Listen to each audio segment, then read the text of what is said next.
Jeff Keen here. I wanted to do a quick video about what's happening out in Chicago right now with the cold weather EV charging apocalypse. So I've had a lot of people ask me in the past couple days, how do you charge your EV in the winter? Is it going to lose a lot of range? You're not going to be able to get where you're going. You're going to freeze. Even my mother's worried. I'm taking a trip with her this weekend and she's like, are we going to be able to make it? And I said, of course, if you know what you're doing, it's not a problem. So what's happening at these public charger locations out in the Midwest where the temperatures are super low? In Connecticut, it's 18 degrees right now.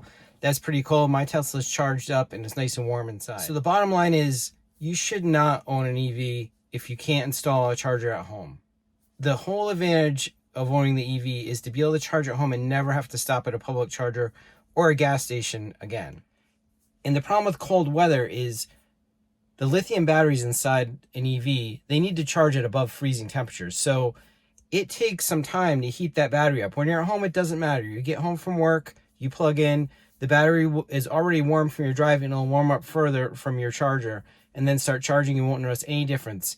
When you leave in the morning, you turn the heat on in the car, it preconditions the battery so that it's warm by the time you leave. So we had a pretty good snow and ice storm here in Connecticut over the past couple days. Temperature is about 18 degrees right now and there's ice forming on the cars. You know, I have the Model 3, which I charge at home, and my wife has the Rivian, which she charges at work. And she drove it home through an ice storm yesterday. It was no problem. Charged at work, drove home, put it in the garage. It melted this morning, and she drove to work again. In reality, public fast chargers should only be used for long distance trips. But what's happening is people that live in city centers, they can't install a charger at home. If you live in an apartment, you don't own a house, you're not going to be able to install a charger at home. So you're going to be forced to use public chargers, which makes the EV not a great proposition for you, especially in cold weather.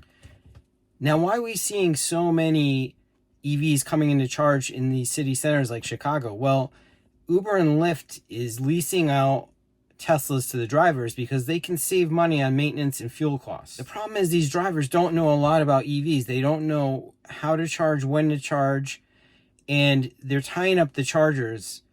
So let's say you live in an apartment, you park the EV outside, and it's 20 degrees out or lower.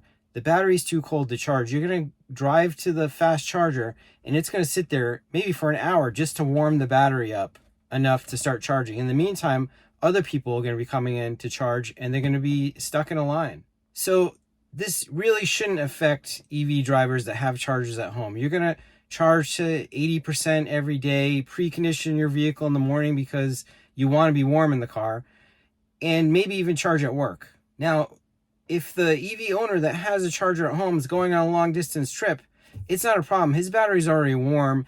And if it's a Tesla, it's an even better situation. When you put your destination into the supercharger, it's going to tell you where to stop at superchargers that are not being used. But if you're an inexperienced driver, you may not pay attention to that and be caught in a low battery situation. Now, you do have to know a little bit about the EV. It's not like a gas car. You don't want to fill it to 100% on a daily basis, and especially not at a fast charger. We routinely see people that don't really understand the EV, a lot of Bolt drivers, or people that may purchase a Volkswagen that got free charging on Electrify America. They're going to sit there and try to charge to 100%. Now, you can charge on a road trip from 20 to 80% in under 15 minutes, let's say. But if you try to charge to 100%, it could take an hour. Holding up that charger in you, there's no reason you'd want to do it. And as far as Uber drivers go, if they have a charger at home, they're going to be able to leave with 80% battery. A lot of them I see try to go to 100%, but that's not great for the car long term. And then they're going to probably have to charge in public one time a day. Now, you don't want to charge in the city center. If you have a Tesla, you can check the map and see which superchargers are lightly used. Maybe drive 10 miles outside the city and charge there. That's going to also precondition the battery by warming it up so that when you get there, it's going to charge fast. So the bottom line is, I know these videos have been hitting the media, people waiting in line for hours, cars are dead.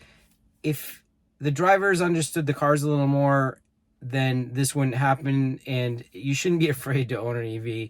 It's a very simple process as long as you have a charger at home. There you go. Remember, like and subscribe for more videos about Tesla, Rivian, Wi-Fi, and tech products.